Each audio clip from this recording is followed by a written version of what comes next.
to know more about you, Solas. Why? You're an apostate, yet you risked your freedom to help the Inquisition. Not the wisest course of action when framed that way. I appreciate the work you're doing, Solas. I just wanted to know more about you. I'm sorry. With so much fear in the air. What would you know of me? What made you start studying the Fade? I grew up in a village to the north. There was little to interest a young man, especially one gifted with magic. But as I slept, spirits of the Fade showed me glimpses of wonders I had never imagined. I treasured my dreams. Being awake, out of the Fade, became troublesome. Did spirits try to tempt you? No more than a brightly colored fruit is deliberately tempting you to eat it. I learned how to defend myself from more aggressive spirits, and how to interact safely with the rest. I learned how to control my dreams with full consciousness. There was so much I wanted to explore. I gather you didn't spend your entire life dreaming. No. Eventually, I was unable to find new areas in the Fade. Why? 2 reasons. First, the Fade reflects the world around it. Unless I traveled, I would never find anything new. Second, the Fade reflects and is limited by our imaginations. To find interesting areas, one must be interesting. Is this why you joined the Inquisition? I joined the Inquisition because we were all in terrible danger. If our enemies destroyed the world, I would have nowhere to lay my head while dreaming of the Fade.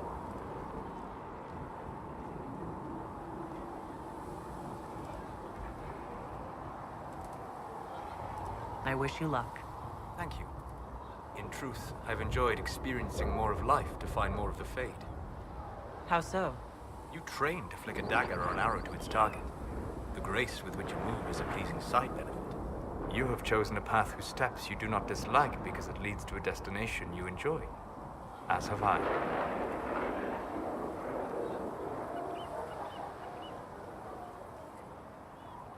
So you're suggesting I'm graceful? No. I am declaring it. It was not a subject for debate.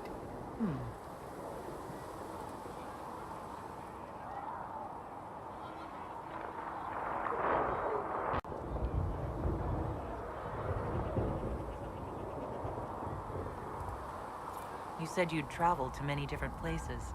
This world, or its memory, is reflected in the Fade. Dream in ancient ruins, and you may see a city lost to history. Some of my fondest memories were found in crumbling cities, long picked dry by treasure seekers, the best of the battlefields. Spirits press so tightly on the veil that you can slip across with but a thought. Any place in particular? I dreamt at Ostagar.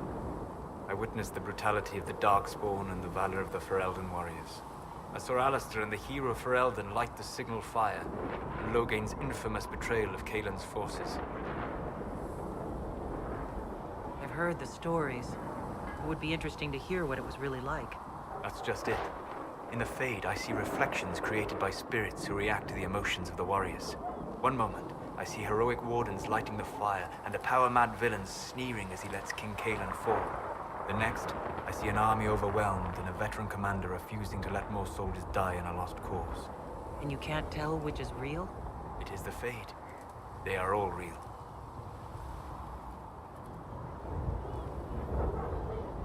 Have you always traveled and studied alone? Not at all. I have built many lasting friendships. Spirits of wisdom, possessed of ancient knowledge, happy to share what they had seen. Spirits of purpose helped me search. Even wisps, curious and playful, would point out treasures I might have missed.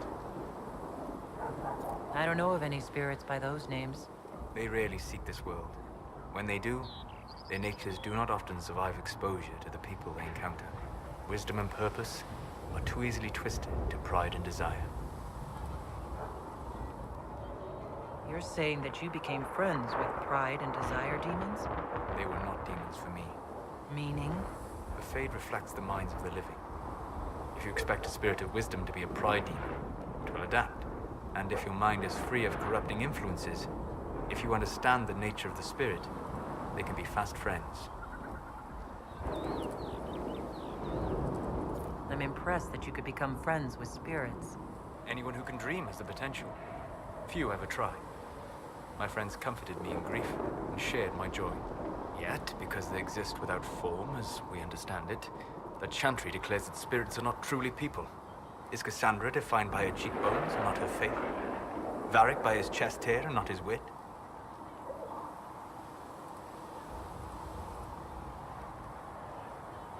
You have an interesting way of looking at the world, Solas. I try. And that isn't quite an answer. I look forward to helping you make new friends. That should be... well... That isn't quite an answer either. We'll talk later.